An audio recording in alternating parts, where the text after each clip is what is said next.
Pues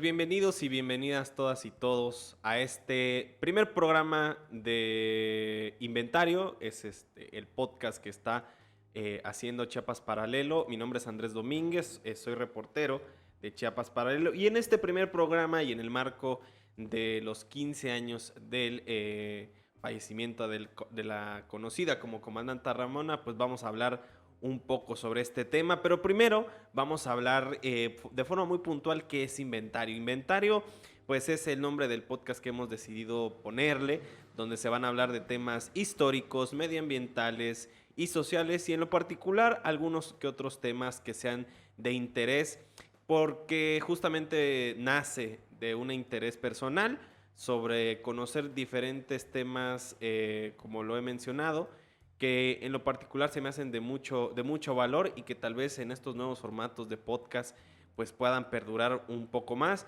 y así abonar a lo que se está debatiendo y a la agenda que se está teniendo. Y en este mismo marco, pues justamente tenemos la fortuna de estar con un amigo, José Sarmiento, quien es egresado de la licenciatura en Historia por la Universidad de Ciencias y Artes de Chiapas, y justamente pues vamos a hablar de lo que sabemos de la comandanta Ramona, ¿no? De estos a 15 años de su fallecimiento, y pues doy la bienvenida y el agradecimiento porque sé que viene desde Ocosocuautla de Espinosa. ¿Cómo estás, José? ¿Todo bien? Ah, muy bien, gracias. Gracias por la invitación, Andrés. Estoy muy agradecido contigo. Estamos muy bien al pie de lucha. Claro, pues justamente hace unos días se cumplió 15 años pues del fallecimiento de la comandante insurgente Ramona, ¿no? Que es un tema que a mí, en lo personal, se me hace muy atractivo. Justamente en Chiapas Paralelo hemos subido algunas notas. El 6 de enero, que fue justamente este aniversario luctuoso de 2019, hace 2 años, subimos una nota que se llamaba Mujer Indígena y Rebelde, comandanta Ramona a 13 años de su muerte. Eso fue hace 2 años, antes de que iniciara la pandemia. Y justamente hacíamos una recopilación de su historia, de cómo marcó pues algunas pautas, ¿no? Fue justamente la primera mujer comandante conocida en en este movimiento que sin dudas trastocó a Chiapas. Pero justamente queremos escucharte un poco más sobre el contexto que se puede dar. Cuéntanos un poco más, José, Ah, pues el contexto del levantamiento armado. Para entender el levantamiento armado del EZLN, tenemos que irnos obligatoriamente y entender el pasado de los nativos indígenas, en especial los oxiles, en especial la zona de los altos, que son los oxiles y luego los celtales. ¿Por qué? Muchas personas tienen el desconocimiento, o a veces es por desconocimiento o por imprudencia, que mencionan o dicen de que, es que los indígenas son gente que conflictiva, o es gente que no sabe, o son ignorantes. Pero es que esas personas no son ignorantes. Lamentablemente, siempre el Estado mexicano, no solo el Estado mexicano, en muchas partes del mundo, la clase dominante siempre desplaza y relega a los nativos.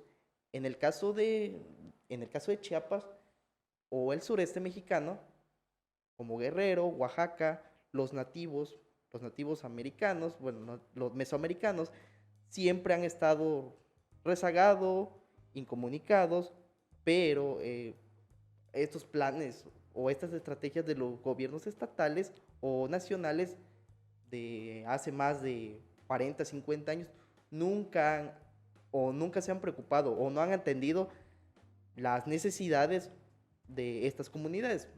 En el caso de Chiapas, tenemos que entender que el levantamiento zapatista no fue de la noche a la mañana. Nos tenemos que remontar a los años 60, a los años 70 del siglo pasado. En Chiapas siempre se ha vivido un panorama de intereses económicos, políticos y territoriales. En el cacicazgo, estas familias que siempre han sido caciques, es una construcción que viene desde la colonia, Ujú. pero al transcurso del tiempo, estos caciques se fueron transformando, fueron evolucionando, cambiando los apellidos, cambiando los contextos de dominación. Para poder entender el levantamiento zapatista, tenemos que remontarnos hasta los años 70, en especial durante el gobierno de Manuel Velasco Suárez. El doctor Manuel Velasco Suárez, fue una persona humanista, fue el primer neurólogo en México. Su trayectoria como médico, como una persona destacada en el ámbito científico, nadie se lo puede negar. Fue una persona excelente, pero como político se le puede cuestionar muchas cosas. Claro. Que hay que recordar que fue el gobernador, el del estado, ¿no? Sí, fue gobernador en el estado, del estado en los años 70. Él, durante su gestión, es bien sabido y hay datos e investigaciones que hablan sobre lo que se hizo en esas épocas. En 1974, 3,000 soldados tendieron un cerco militar. En el cerco, perdón. Ujú. En 1974, 3,000 soldados tendieron un cerco militar en la selva de Ocosingo, donde supuestamente 12 guerrilleros del Partido de los Pobres de Lucio Cabaña fueron fusilados y decapitados en el Diamante. Pero ahora, ese es el contexto que decía el gobierno estatal en esa época. Pero se han encontrado datos donde dicen de que se sabe que se trató de un cerco de comandantes de las Fuerzas de Liberación Nacional que se estaban construyendo los primeros campamentos en la zona. Ujú. Y para entender la guerrilla y también el EZLN, hay que recordar los levantamientos en El Salvador, en Nicaragua, donde en el caso de Nicaragua, Sandino se levanta y se opone y lucha en contra de la dictadura de Somoza, Ujú. que Somoza fue un dictador despiadado y su familia de Somoza es una familia de la clase política desde el siglo XIX, ya vienen haciendo política. Ujú. Se convierten en dictadores y hace ciertas reformas, ciertas actividades en pro de los intereses de la élite. Claro. Y ahora sí, relegando y haciendo un lado a la clase trabajadora. En el caso de El Salvador es un caso similar. Los intereses de parte de las empresas extranjeras, en especial las estadounidenses, genera un malestar en la población. Toda esta influencia y todos estos conflictos dentro de Nicaragua y El Salvador están conectados con Chiapas, porque Chiapas siempre ha sido el puente para Centroamérica. Ujú. Desde la época colonial, siempre para poder llegar en tierra, para poder llegar a las otras provincias de El Salvador, de Nicaragua y los otros países de Centroamérica, obligatoriamente se tiene que pasar por Chiapas. Y no solo Manuel Velasco masacró y reprimió indígenas. También podemos ver Jorge de la Vega Domínguez, el mismo caso, Salomón González Blanco, Que sí, claro. que es un personaje Que político. también de él se podría hablar todo un capítulo completo de Salomón González Blanco, ¿no? Sí, aparte Salomón González Blanco también, también es conocido por, a- a- por agredir a peones acasillados en la finca Soc, en el municipio de Sabanilla, Chiapas, y donde se dedicó también a torturar y a desaparecer a indígenas por temas de intereses territoriales, de Ajá. tierras. También el caso de Absalón Castellanos Domínguez. Ese es un personaje muy controversial dentro de la política estatal. Él se formó en la escuela militar, en la heroica escuela militar, estuvo dirigiendo y operando en otros estados hasta que llega a Chiapas. Para poder ser gobernador de Chiapas tuvo que dejar el ejército porque no te permite, la Constitución mexicana no permite que un... ¿Hasta el día de hoy tampoco lo permite? ¿Mm? ¿Hasta el día de hoy no lo permite No, no tampoco? lo permite. Para poder, si yo fuera militar y quisiera ser gobernador, obligatoriamente tengo que dejar el ejército para yo poder, ejercer un cargo popular. Datazo. Que es lo que hizo el general Absalón. Absalón, el general Absalón. Pero es muy conocido el general Absalón que durante su gobierno se dedicó a masacrar, desaparecer indígenas y favorecer los intereses de las élites locales. Claro. Estas élites locales, muchas son familias de antaño que hasta la fecha todavía siguen, todavía siguen operando. Uh-huh.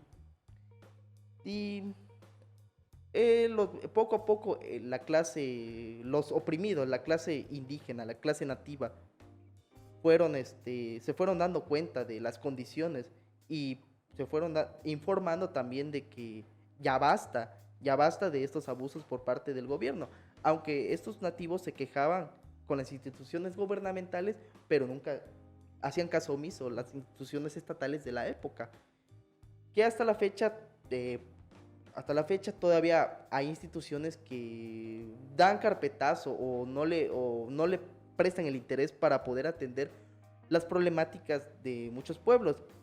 Es como el caso en Carranza, los comuneros de Carranza, que el conflicto agrario que tienen entre la Casa del Pueblo y otros grupos de Carranza viene desde 1970, que nunca se le ha dado una solución.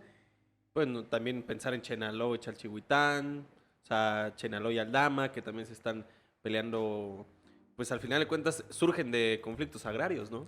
Sí, surgen de conflictos agrarios, pero también hay que tener en cuenta que ya estamos en el siglo XXI, ya no solo son disputas agrarias, sino también ya hay intereses de comerciales o de drogas, porque Chiapas, es sabido que Chiapas es una ruta comercial de algunos grupos delictivos. Claro.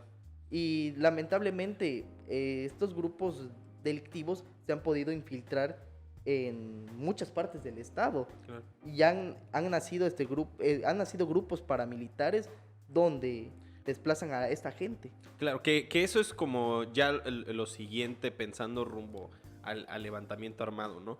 Justo te preguntaría, pues sabemos, como tú bien lo contextualizas, el antecedente, el contexto, sobre todo de las Fuerzas de Liberación Nacional que se tuvieron en Centroamérica y que sí de alguna manera influenciaron al levantamiento armado.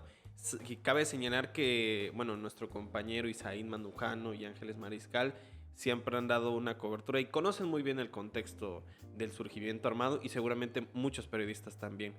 ¿A qué punto voy? Justamente a pensar que este levantamiento armado que desde hay, no sé, decenas o miles o cientos de posturas, visiones sobre cómo fue formado el Ejército Zapatista de Liberación Nacional, cómo ha transformado Chiapas, pero sí justo pensar en cómo justamente estos íconos del Ejército Zapatista comenzaron a transformar y al final de cuentas a transgredir el orden establecido en ese momento, ¿no? Pensamos en Marcos o ahora Galeano como una figura de contestataria, revolucionaria al final de cuentas y justamente una persona que sí llegó a trastocar pues lo establecido en ese momento y eso estamos hablando de hace 25 años, ¿no? Justamente pensando y tal vez saltándonos un poco la historia del EZLN en ese momento, surgen justamente algunas visiones de lo que justamente tú hablabas, ¿no? De la pobreza, de la marginación, de las falsas esperanzas. Yo me acuerdo, justamente hay un autor que se llama Miguel Ángel Castillo, que es investigador del Colmex, que mencionaba cuando justamente que estábamos hablando del Tratado de Límites, que también ahondaremos eso en otro capítulo, de que decía Chiapas era un lugar sin puertas de entrada ni de salida, pues, o sea, siempre no se comprendía mucho a Chiapas en ese momento. Y creo que tampoco hace 20, 25 años tampoco. Y justamente el Ejército Zapatista comenzó a transformar eso. En este tema, ¿tú qué sabes de la comandanta insurgente Ramona? Bueno, el tema de las mujeres y en especial la comandante Ramona, durante el levantamiento zapatista y antes del levantamiento zapatista, las mujeres indígenas y una de las representantes que puso en el panorama, que puso en el panorama a las mujeres indígenas fue la comandante Ramona, una mujer soxil, chiapaneca, que, que llegó a ser comandanta del Ejército Zapatista de Liberación Nacional e impulsó a la lucha armada y defender los ideales de la mujer. Uh-huh. Ya, es bien sabido y que vivimos en una sociedad patriarcal, que en muchas comunidades de aquí de Chiapas, no solo de Chiapas, de Guerrero o de Oaxaca y en otros estados del sureste mexicano, aún las mujeres son son usadas como objeto, pero es una construcción del patriarcado que se tiene que erradicar, pero es un proceso que es poco a poco. Claro, que ahí yo te agregaría que hay diferentes estudios que a mí se me hacen eternamente muy buenos, que justamente es lo de la triple discriminación, ¿no? De que ser mujer, ser pobre y ser indígena, ¿no? O sea, esta triple discriminación que pueden llegar a tener las mujeres, que tal vez la lucha feminista sí es una lucha súper válida, pero justamente ver estos panoramas donde imagínate ser mujer, imagínate ser pobre, imagínate ser indígena, qué nivel de discriminación y marginación has de tener, ¿no? O sea, justo cómo lidian su día a día con estos patrones y el patriarcado, ¿no? Pero sí, claro. Sí, efectivamente. Es un patrón que siempre se ha repetido, pero estamos en el siglo XXI. Las mujeres, las mujeres han tomado el protagonismo y son capaces de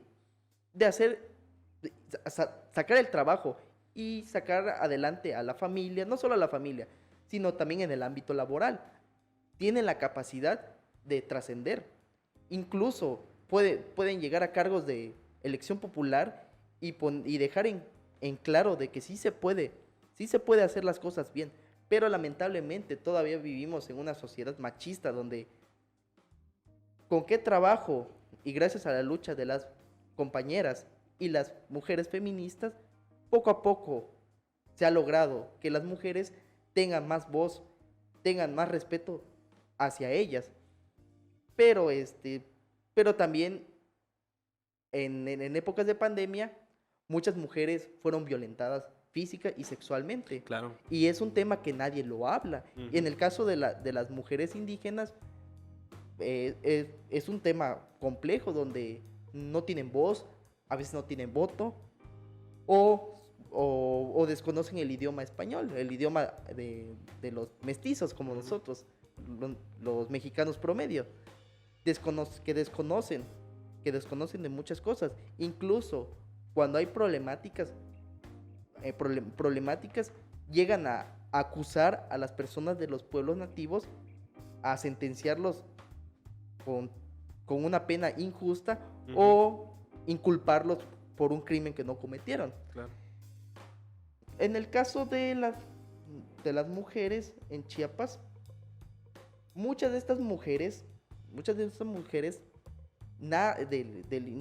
los pueblos indígenas actualmente tienen el propósito de impulsar que la mujer también puede. Los pueblos indígenas son personas que saben, ahora sí, son nuestros antepasados. Somos y producto de este mestizaje. Gracias a los pueblos indígenas podemos comprender muchas cosas en la agricultura, también que también tienen una sabiduría en el ámbito de la medicina tradicional, y las mujeres han jugado un papel muy importante para la preservación de estos conocimientos milenarios. Claro, yo ahí te dejaría porque justo vamos a ir a nuestro primer corte del podcast. Pues vamos a hablar ya justamente en el segundo bloque ya de quién es justamente la comandanta Ramona, lo que significa su figura y que justamente tenemos en la mesa a una mini comandanta Ramona, que es la que estamos viendo gracias a Gustavo Coutinho, quien nos está realizando este bonito podcast y que justamente, pues nada, esperemos que siga siendo de atracción para las personas escuchar un poco del contexto de Chiapas y en unos minutos pues seguiremos.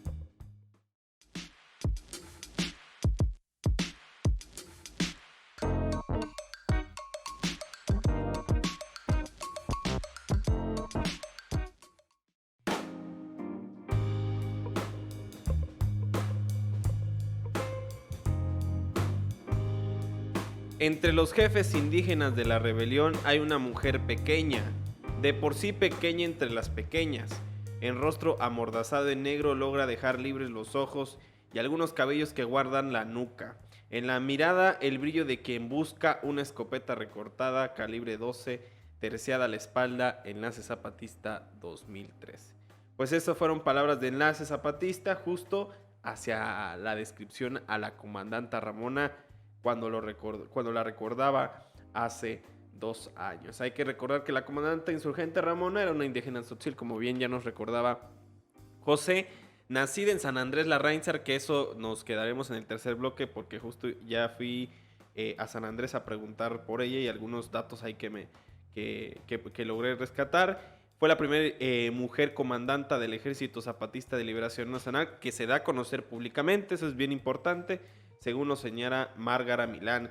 También hay que señalar, que es lo que estábamos platicando, impulsó el trabajo de la Ley Revolucionaria de las Mujeres y es un ícono, que eso es bien importante, de la lucha por la igualdad de las mujeres. También fue justamente, ahorita vamos a avanzar mucho, pero fue la primera, yo me acuerdo mucho una imagen de Ramona en estos documentales que sacó La Jornada, donde justamente se van a los famosísimos diálogos por la paz cuando llegan a la Cámara al Congreso de la Unión y va ella de abanderada, pues. Y justamente lleva la bandera que alguna vez rescataron. Pero justamente para hablar un poco más y seguir este contexto de la comandante insurgente Ramona, José, ¿quién fue la comandante insurgente? Ya hablando un poco del contexto, cuéntanos un poco. Mira, la comandante Ramona fue una mujer, como ya lo mencionaste, nació en San Andrés Larrainzar, que es un municipio de los Altos de Chiapas. Es un pequeño municipio de los Altos de Chiapas, cercano a San Cristóbal de las Casas.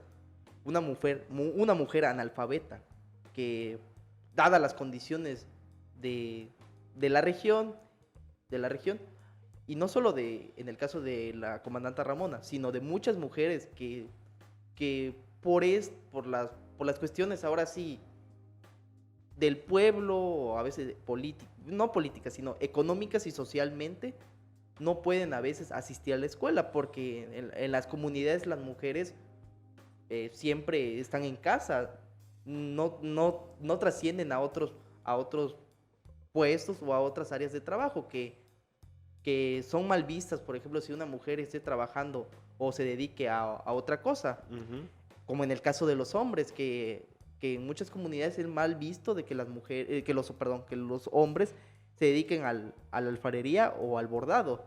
Pero poco a poco ha habido apertura en esos temas. En el caso de las mujeres, igual es un proceso que poco a poco hay apertura. La comandante Ramona es un caso muy interesante, porque ella, a pesar de no tener un estudio, a pesar de no saber leer y no saber comprender al 100% el idioma español, el castellano, pero sus ideales, los ideales de una mujer indígena que también tienen voz, también tienen voto, también tienen derechos. Que justamente eso lo hablábamos ahorita en el corte, que es un gran tema hablar sobre este rollo social entre la imposición del mestizaje hacia yo creo que ahí podríamos inclusive apoyar la palabra hegemonía, ¿no? De cómo justamente la clase, como tú lo dices, La clase dominante. la clase dominante busca siempre hegemonizar a todo, ¿no? O sea, en México es muy claro, o sea, durante la política de 1920, 30, 40, lo que se buscó fue que todos los mexicanos y mexicanas fueran iguales, o sea, es decir, que hablaran español, que se vistieran igual, que, o sea, esta identidad nacional. Y justamente lo que estábamos platicando ahorita en el corte, ¿no? Pero a ver, cuéntanos un poco más para poder llegar a entender este rollo. Para poder entender el asunto, siempre la clase, los mestizos, como mestizos nunca nos preocupamos y nunca vamos a entender el mundo nativo, el mundo indígena, porque somos personas que a veces como mestizos no tenemos una identidad, por qué.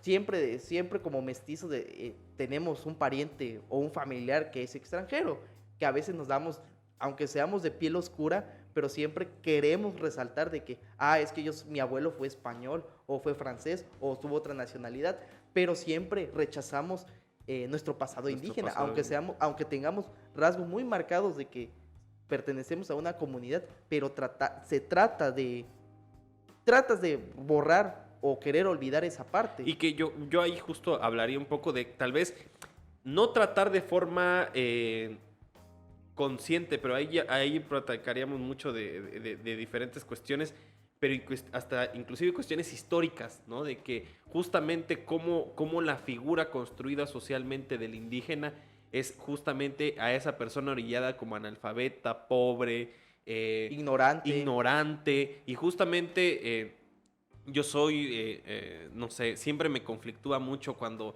los gobiernos, y el presidente del gobierno también lo hace, que se dicen aliados de los pueblos indígenas, pero todavía no los llegan a comprender. O sea, y yo creo que esa es una gran lucha que debería de abarcar mucho más, porque justamente los pueblos indígenas en algún momento dado se van a ver acorralados, sobre todo por la hegemonía pues mexicana, de la identidad mexicana, ¿no? De que al final de cuentas, muy influenciada ahorita con algunos términos, pero sí, te escucho ahí. El mundo indígena nunca va a entender el mundo nativo, el mundo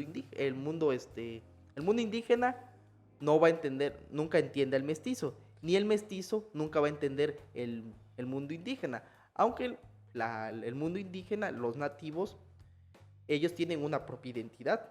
En el caso de aquí de Chiapas, la mayoría de los pueblos nativos son de origen maya, y cada uno de ellos tienen su propia identidad construida. Se identifican con ciertos lugares que durante la conquista, muchas de esas deidades con las que se identificaron fueron sustituidas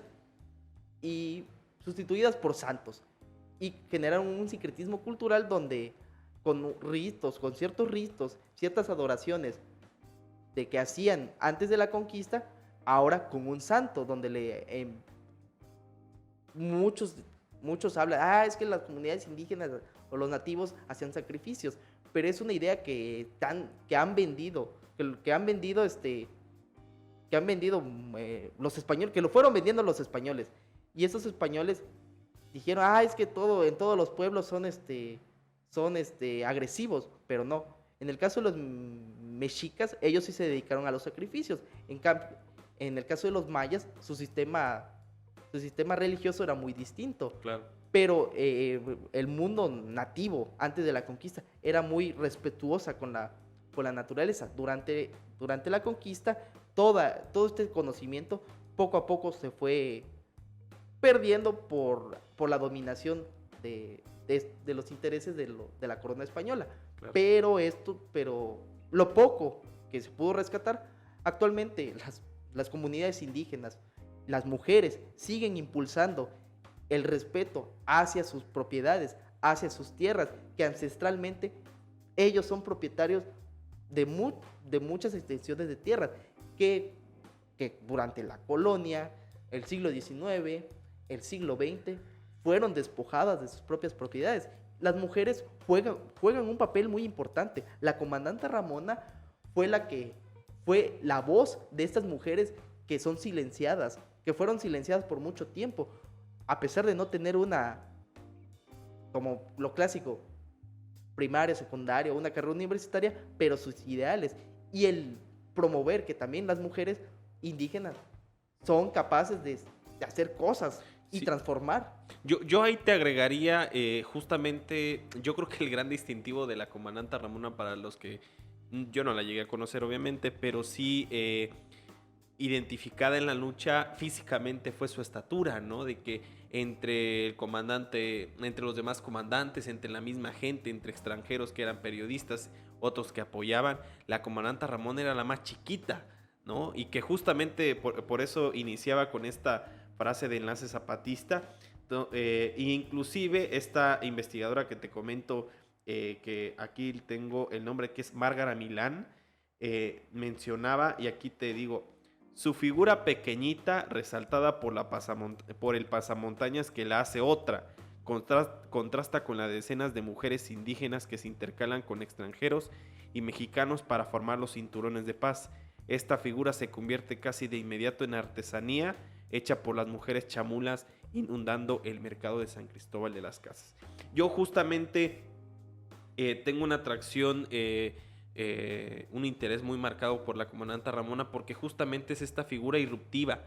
De por sí el ZLN lo es, pero cómo, si ya nos metemos a otros temas sociales, pero no quisiera, cómo esta figura empoderada de la mujer, teniendo en cuenta que era muy chiquitita, ¿no? O sea, de cómo esta idea de que tenemos de que necesariamente las mujeres empoderadas tienen que ser exorbitantemente grandes o cualquier hombre, y que justamente la mujer pequeña, esa mujer que tenía una voz, no gritaba. De hecho, cuando decía lo del Congreso de la Unión tampoco gritaba, pero sí tenía tenía un discurso que era súper válido, ¿no? Y que justamente eso es lo que estamos platicando. Hay que recordar que justamente cuando se da el levantamiento armado, pues fallecimientos y todo este rollo, pues se dan justamente las jornadas por la paz y la reconciliación, que ya cuando entra Samuel Ruiz, llega el delegado, que no me acuerdo cómo se llamaba, el de la Secretaría de Gobernación, Camacho, Manuel Camacho Solís, Sí. Entre otros personajes de la política, y que justamente arman este conclave entre la parte mediadora, que era la iglesia de San Cristóbal de las Casas, comandada ahí por Samuel Ruiz, y que justamente una parte que era el ZLN y la otra parte era el gobierno federal y otras instituciones que acompañaban y que eran justamente las vigilantes. En este punto es donde justamente Ramona tiene mucha más visibilización, porque justo es ella, esta figura, la que comienza a mediar, ¿no? Y no es tanto ya estas figuras contestatarias donde fíjate que fulanito te dijo tal y llegaba el gobierno y respondía tal, sino que ya había una triangulación, ya había una comunicación un poco más directa, ¿no? Y que justamente la comandante Ramona llega a transformar eso. ¿Cómo ves tú el papel de la comandante Ramona en estas jornadas? Sobre todo teniendo en cuenta cómo se va desarrollando la historia. Las mujeres y la comandante Ramona, en especial la comandante Ramona, y la comandante Esther, que es otra mujer indígena que también promovió el derecho y el respeto hacia las mujeres de las comunidades. A pesar de que la comandante Ramona no fuera una persona alta, que fuera una mujer pequeña, pero de buen corazón y se preocupada por su gente.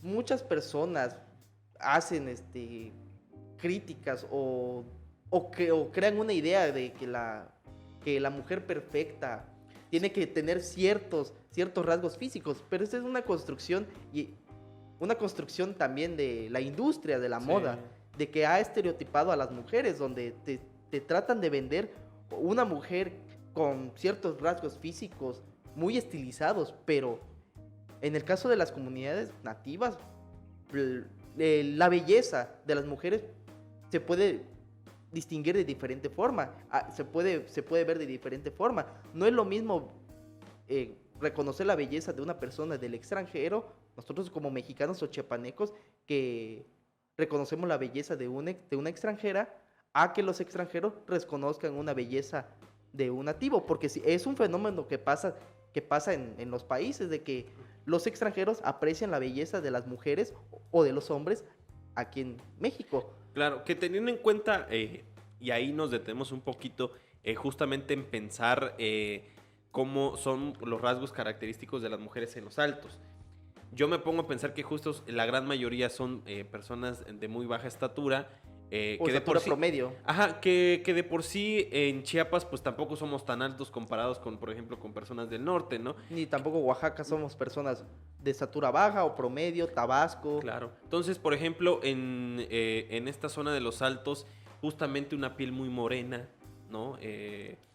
Justamente a mí siempre me recuerdo mucho la estatura, pero más allá del físico, cabrón, ¿qué trabajo tienen las mujeres indígenas, ¿no? Ah, O sea, yo cuántos artículos, cuántas investigaciones, cuántas notas no he leído de que mujeres son la punta de lanza para mover toda una comunidad.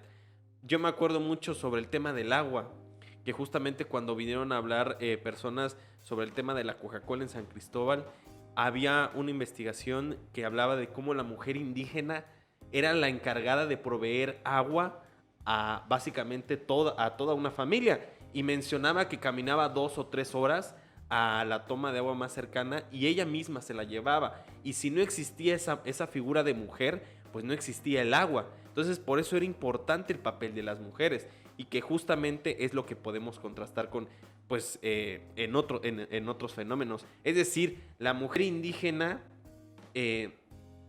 y sobre todo la de los altos es una mujer muy trabajadora, muy efectivamente. que visibiliza estas 2 o 3 trabajos que pueden llegar a... Porque no solamente, por ejemplo, la mujer artesana, que es mujer artesana, Madre de familia. madre de familia, Figura moral para los hijos. para los hijos.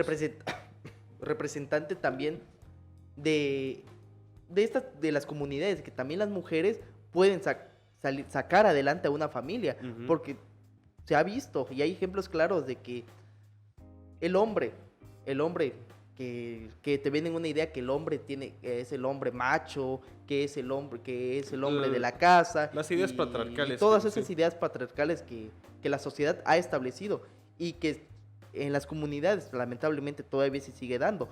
Pero gracias a las mujeres que se han rebelado contra este sistema, la comandante Ramona, fue el parteaguas para que más mujeres tomaran la conciencia y se rebelaran poco a poco de este patriarcado. Ujú. Hay casos hay mujeres que han salido de sus comunidades, han sufrido el rechazo de sus propias comunidades para tener una carrera universitaria, para poder ser académicas o ser científicas u otra profesión. Sí, que en Chiapas Paralelo, que justamente con nuestra compañera Jessica Morales, que también le mandamos un saludo, ella ha sacado 2 o 3 historias muy buenas de mujeres indígenas que justamente les decían sus papás, no, pues pues tú vas a seguir el ejemplo que se ha tenido siempre, ¿para qué te vas a ir a la ciudad? ¿O para qué vas a estudiar? ¿O para qué vas a estudiar? Si tu fin es formar una familia y tener hijos para Sí. el campo, para que trabajen en el campo y atender al hombre. Que ahora el papel de las mujeres han ido cambiando. Que justamente tampoco es criticar la visión indígena, ¿no? Como tampoco, tú principio, tampoco es criticar. como tú al principio lo decías, sino que entender que tal vez la historia, porque si yo quiero pensar que la historia detrás de una comunidad indígena, pues sí tiene una influencia muy marcada, ¿no? A la que nosotros estamos construyendo. Siempre se tiene una idea de que tal vez las personas en la ciudad son mucho más desarrolladas mentalmente, pero tal vez eso ni es cierto, ¿no? Tal vez ellos tienen conciencias y fortalezas en algunas otras cuestiones. Lo que te quiero mencionar es que justamente las mujeres en las comunidades indígenas tienen una valía que justamente están siendo, yo creo que la punta de lanza, sobre todo de cuestiones que el día de hoy transforman, por ejemplo, el medio ambiente, la economía, Claro. la educación, y que justamente muchas veces eso Ramona me lo mencionaba. Yo te comento justamente en estas jornadas por la paz, ella inició con justamente una frase que yo tengo aquí anotada, que es: nosotras ya estábamos muertas, no contábamos para nada. Mencionaba Ramona frente a sus símiles del EZLN, autoridades estatales, nacionales e internacionales. Imagínate, muertas en vida, ¿cómo ves? Sí, es por este contexto del patriarcado, de que siempre han dicho, la mujer es para que se quede a la casa, y todavía hasta la fecha lo podemos escuchar en la calle. No solo de las comunidades indígenas, sino también de las propias ciudades, donde comentarios misóginos, no solo de personas normales, sino también de personas que tienen una carrera universitaria o que tienen un cargo gubernamental, dicen ese tipo de barbaries. Es porque todavía se sigue reproduciendo este tipo de ideas obsoletas. Claro. Es como, desviándome un poquito, como esta persona, Yalix Aparicio, de que Claro. al principio recibió mucha crítica de la comunidad artística también, o de otras personas, pero ella ahora, por la película Roma, tomó un protagonismo como una de las mujeres indígenas. Igual es el caso de Ramona, que ella, a pesar de ser una mujer de baja estatura, en 1994, durante el levantamiento zapatista, se dio a conocer la ley revolucionaria de las mujeres, que esta ley se convierte en un parteaguas para promover el derecho de las mujeres indígenas, de las comunidades, porque las mujeres indígenas, como lo mencionaste, se encargan también de hacer otras actividades, aparte de atender la familia. Las mujeres indígenas también administran el dinero que tienen negocios y muchas actividades, solo que no también los mestizos, la comunidad, las ciudades, las personas de ciudades no entienden eso. Y gracias a estos ejemplos de estas mujeres luchonas y trabajadoras que también se dedican a las actividades del campo, a cortar leña, a hacer otras actividades, también y no nos vamos muy lejos. Aquí en las ciudades ya hay mujeres que se dedican al tema del transporte. En las ciudades ya se dedican a manejar taxis o al tema de la construcción. Claro, y que justamente es la historia que vemos marcada. Justo llegamos ya a la recta final del segundo bloque. En el tercero vamos a hablar ya de los últimos años de la comandante Ramona, de lo poco mucho que hemos platicado aquí con José, y pues les seguimos invitando a que se queden y nada, espérenos.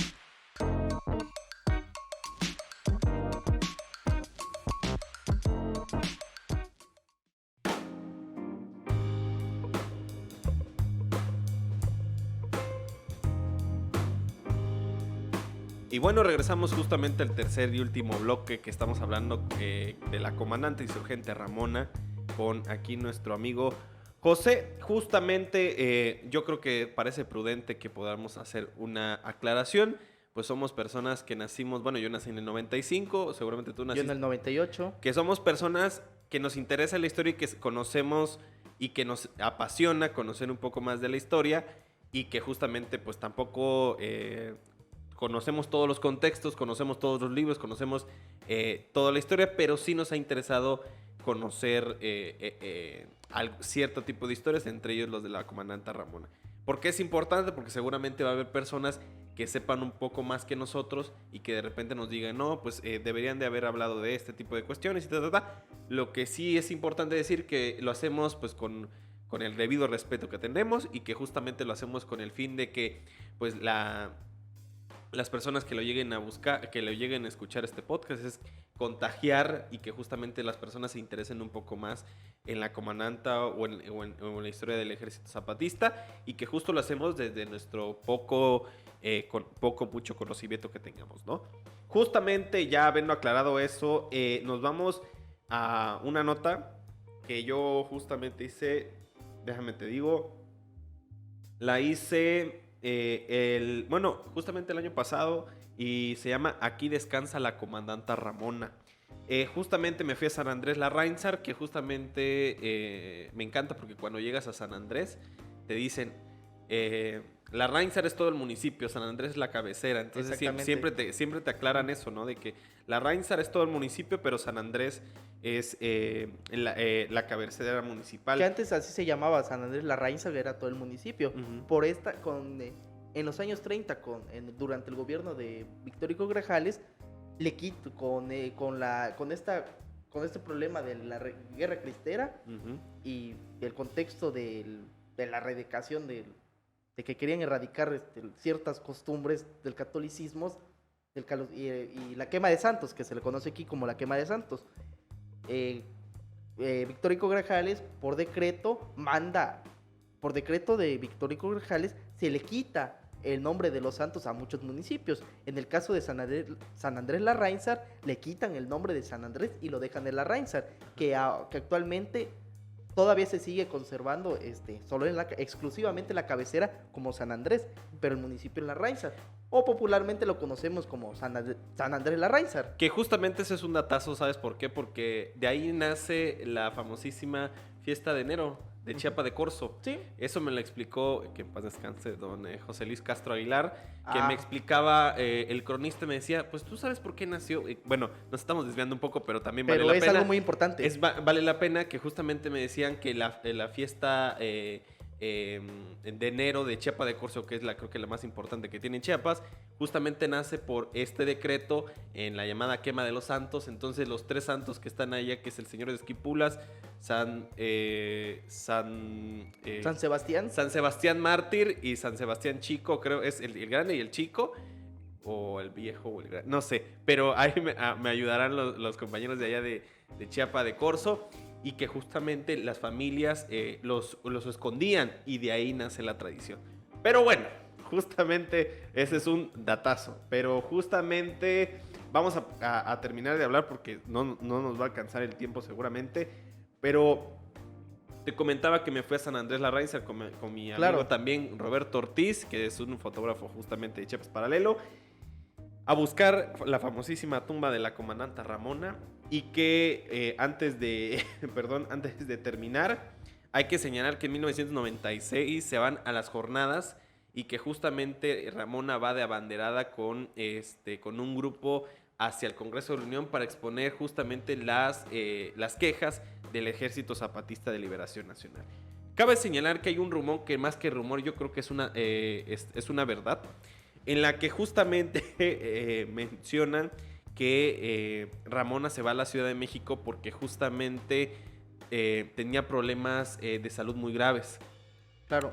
Entonces se va a la Ciudad de México, da el discurso y la operan justamente de un riñón, que esto también está verificado por la autora que te mencionó desde el principio, Millán, y que justamente mencionaba que se realizó un trasplante de riñón que la llevaría a vivir un poco más, aprovechando la visita a la Ciudad de México. Claro. Entre ellas, justamente dijo una frase que a mí se me hace muy buena, que es: tenemos derechos también, no solo el hombre, somos igual el hombre y las mujeres.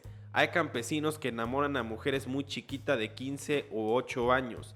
Ya no, pero me sentía igual, estoy libre. Ahora como lo soy, tengo conocimiento y si alguien me enamora y todo, y así se puede, pero nada más si quiero, pero con libertad, dijo. Cabe señalar que esto es una cita textual del libro que menciono y que también es justamente lo que tú vas a hablar en unos momentos más.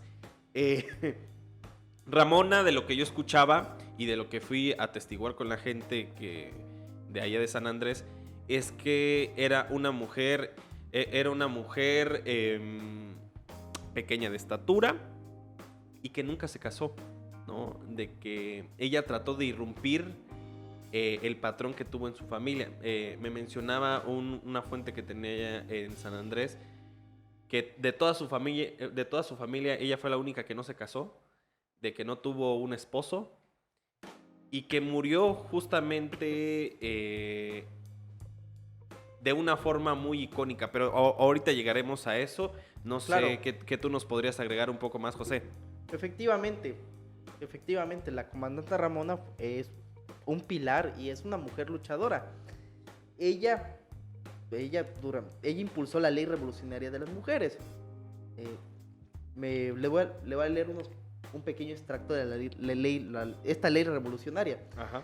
La primera es: las mujeres, sin importar su raza, credo, color o afinación política, tienen el derecho a participar en la lucha revolucionaria, en el lugar y grado de su voluntad y capacidad determinen. La séptima es: las mujeres tienen el derecho a elegir su pareja, a no ser obligadas por la fuerza o contraer matrimonio. Lo que tú acabas de comentar, de que no solo en las comunidades, sino también aquí en las ciudades, las costumbres familiares, este sistema ya establecido. Llegas a una cierta edad, 20, a veces ni llegas a los 20, pero ya a los 18, 19, 20, ya, las familias ya te dicen: ya te debes de casar. En el caso de las mujeres, dicen, es que ya, y usan una palabra que aquí en Chiapas, dejada. Uh-huh. Que eso es que es una mujer que ya no se va a casar, o otras palabras que no quiero mencionar por el respeto hacia las mujeres, que ustedes la conocen. Pero en las comunidades indígenas, a alguna edad de 14, 13 o hasta los 11 o 10 años, las familias todavía tienen la costumbre de vender a sus hijas a personas adultas a señores de 40 o 50 años. Como por ahí había leído una nota que en Guerrero la familia quería vender a una niña, pero gracias a la intervención de personas preocupadas por tratar de erradicar ese tipo de situaciones, se logró recuperar a esa niña y evitaron que se vendiera. Aquí en Chiapas es muy común que algunas comunidades pase, pero poco a poco se ha tratado de quitar y erradicar ese tipo de prácticas donde a las niñas son violentadas física, verbal y sexualmente. A veces, aunque no sean vendidas a otras personas, pero sufren violación. Claro. Que por la falta a veces de información o carecer de ciertas infraestructuras para tener comunicación, este tipo de casos no salen. O cuando cuando exponen esos casos, algunas autoridades o hasta los mismos policías tienen esa costumbre. Es que la mujer lo provocó. Eso pasa también en las comunidades y en las ciudades, donde a la mujer la tratan de justificar que provoca a los hombres, pero eso es una idea mal. Claro. Justamente lo que pensaba era que la figura de Ramona ha trascendido y trasciende, eso no tenemos ninguna duda, pero sí justo podemos identificar que una mujer que ya puede egresar o que puede denunciar en una comunidad indígena una violación puede estar marcada por la lucha de Ramona y por la lucha de las demás comandantas que puedan haber existido. Claro. Lo que te comento es que dentro de la lucha que tuvo Ramona y que tal vez sea la comandanta más visible que se tuvo en el apogeo del ejército zapatista, pues ella fallece en 2006. En enero de 2006. En enero de 2006, después de complicaciones en el estómago. Y mi fuente me narraba una cuestión muy chistosa que no quiero pasar desapercibido. Me mencionaba que el día de su muerte ha sido considerado uno de los pocos con tráfico en San Andrés Larrainzar. Y yo le preguntaba por qué. Me decía que para llegar a San Andrés pues tienes primero que llegar a San Cristóbal de las Casas y que pues antes de llegar a San Andrés servicios militares y el gobierno estatal pues blindó y primero hizo un blindaje para que no pasara un cerco y luego lo hizo la propia comunidad, ¿no? Que luego lo hizo el CNI y el ZLN y que cientos de carros de periodistas llegaban a documentar el hecho, a enterrar a la comandanta Ramona. Entonces me mencionaban mucho de que ha sido uno de los pocos días que ha habido tráfico en San Andrés. Cuando uno llega a San Andrés, pues como cualquier otra comunidad de los Altos de Chiapas, pues no hay mucho tráfico, ¿no? O sea, inclusive puedes caminar libremente en la calle y ves pocos carros. Algo que mencionaba es que dentro de su lucha, aparte de lo que mencionábamos del matrimonio obligado hacia las mujeres menores de edad, que fue algo que marcó su lucha, también fue lo del voz y voto, que eso es bien importante, y que la mujer indígena sí tiene la capacidad suficiente para dirigir a otros hombres. Claro. Que eso creo que es lo más importante que nos dejó Ramona, en el aspecto de que ella también dirigía y tenía la misma voz y el mismo voto que Marcos, Aura Galeano, Moisés y Tacho, por ejemplo. Es lo que lo que mencionó, no sé si tú me quisieras ahí agregar algo. Claro, claro.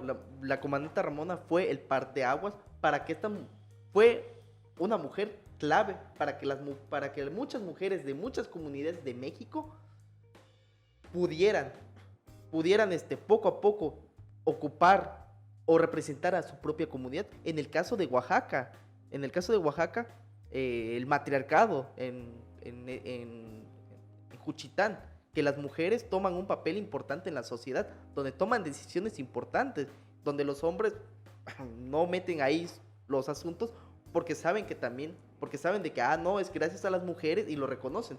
Gracias a las mujeres podemos salir adelante. Las mujeres a lo largo de la historia han jugado un papel muy importante, de consejeras, amigas, administradoras y consejeras. Bueno, ya mencioné consejeras, pero han sido muy visibilizadas. Incluso para que grandes escritores pudieran trascender. Estoy segurísimo que su esposa fue una gran amiga, compañera y consejera para que ellos pudieran trascender, cosa que ha sido muy visibilizado. Igual pasa con las mujeres indígenas. Actualmente podemos ver muchos oficios de muchas mujeres nativas indígenas que han trascendido. En el caso de la alfarería, en el caso de Amatenango, de que las mujeres juegan un papel muy importante para poder preservar y mostrarnos su arte. Igual en los bordados, que los bordados el mundo mestizo lo ve como algo, es que es bonito el huipil, es bonito, no, que la blusa bordada es bonita, pero para estas figuras de rombo o las figuras que tienen todos estos bordados, tienen un significado. Claro. Y la comandante Ramona fue una mujer que tuvo bien puesto, digamos, ahora sí, no se usa ya pantalones, pero digamos que se puso los pantalones y, digo, las mujeres tenemos voz y voto, y como mujeres debemos de impulsar también que seamos reconocidas por las leyes mexicanas, porque antes del 1994 a los indígenas no se les consideraba como mexicanos, eran personas de segunda, y siempre así se les ha considerado. Claro, ahorita yo tal vez porque estamos en una... lo de lo políticamente correcto, que siempre es un rollo. También te agrego mucho más de justamente lo que estaba yo encontrando. En el Panteón de San Andrés Larraínzar, pues está dividido en familias, y la familia de ella está en la entrada. Explícitamente no encontramos, porque fui con mi amigo Eric, a quien le mando un saludo ahí en San Andrés, no las lápidas, inclusive seguramente vamos a meter las fotos aquí, de cómo las lápidas, algunas son tan antiguas que no han marcado los nombres de la comandanta, y que algunas otras pues nada más ponen una cruz de madera y ya. Lo que pasa es lo que me mencionaba Eric, era la idea de que ella murió como una persona allegada a su familia, que pese a no tener hijos, porque tampoco tuvo hijos, claro, fue muy querida en su familia, y que ahora su familia, porque sí la tienen bien identificada ya, sí ha seguido el ejemplo, y que son las mujeres de esa familia quienes han organizado a otras, sobre todo por el tema del bordado. A mí se me hace un tema sumamente amplio, es un tema, hablar de claro, y no podemos acabar. Y Ramona también se me hace un tema súper amplio. Lo que sí es que pueden entrar a YouTube y buscar Ramona, pueden buscar artículos para hablar sobre Ramona y nosotros hemos tal vez aportado muy poco. O canciones, Ajá. canciones, no solo a Ramona, sino al STLN, como en el caso de... Hay una canción muy famosísima de este grupo español que se llama Escape, Ujú. la de Paramilitar, donde hay un fragmento de esa canción. Ujú. Y es algo que es cierto. Los paramilitares asesinan campesinos y el gobierno mexicano nada quiere saber. Y eso es muy cierto, donde ya habían, perdón, ya había denuncias de parte del gobierno mexicano de que nos están matando, pero por los intereses Ujú. de ellos o intereses de la misma clase política y empresarios de la región tratan de invisibilizar a esos hermanos indígenas. Claro. Que les mando un saludo a las y los amigos que nos estén viendo desde este medio. Claro. Y un saludo a toda la comunidad de egresados de historia y en especial a mis amigos que espero que me estén viendo por este medio. Claro. Pues hemos llegado casi ya a la recta final de este tercer bloque. Me quedo con muchas ideas, ¿no? Sí, he tratado siempre de ser una persona tal vez analítica con lo que escucho y vemos que hablar tal vez de Ramona nos desprende en otras discusiones como el papel de la mujer, las concepciones entre el mundo indígena y el mundo mestizo, estas construcciones sociales. Y es justamente lo que platicamos en este podcast. Yo lo que puedo concluir, y ahorita te doy la palabra, es pues aún queda mucho, ¿no? Y aún queda mucho en entender a las comunidades indígenas, en respetarlas, sobre todo. Creo que es un tema que todavía el gobierno no ha llegado. Y cómo justo ahorita nos damos cuenta de que toda la zona de Los Altos está blindada por la Guardia Nacional, por el Ejército Mexicano, teniendo en cuenta cómo aún no se llega a entender la autoorganización indígena, lo que mencionaba Gus, las juntas de buen gobierno, lo que significaban los Aguascalientes, lo que significaban los caracoles, y que es una forma diferente de vivir. No sé tú qué concluyes ahí, José, en tu última intervención. Es que hay muchos intereses de por medio. Aparte, hay que recordar ahorita, como tú lo mencionaste, que ya está la Guardia Nacional en muchas comunidades indígenas. Hay que recordar que actualmente vivimos en un conflicto. Lo de Bueno, Chenaló. Ajá, lo del STLN siempre se le Panteló. dijo lo de la guerra de baja intensidad, ¿no? Exactamente. Ahorita lo que ha sido muy visibilizado es lo de Panteló, el problema de Panteló. No solo de Panteló, sino también de otras comunidades aledañas de Panteló. De que muchos de estos desplazados de Panteló están en San Cristóbal de las Casas, desamparados y también separados de sus propias familias. Desaparecidos que los familiares buscan que se les haga justicia.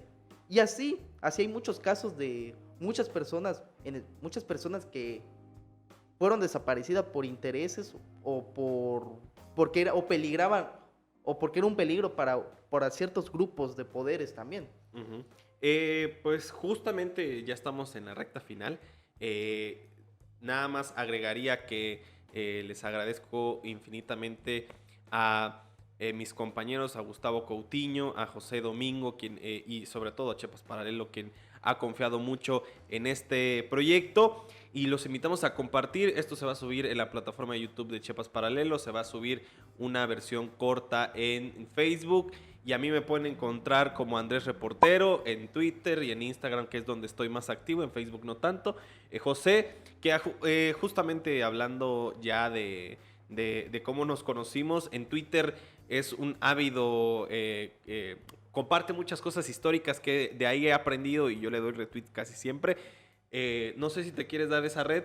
Claro, hay veces por cuestiones de tiempo o de actividades uno no puede estar a veces tan activo en redes sociales, independientemente de compartir memes. Ajá. Pero las redes sociales juegan un papel muy importante para la difusión de conocimiento. También en los memes podemos aprender hasta temas históricos y sociales. Mi Twitter aparezco como José Sarmiento de la Cruz, @Hoshizar, al final C mayúscula.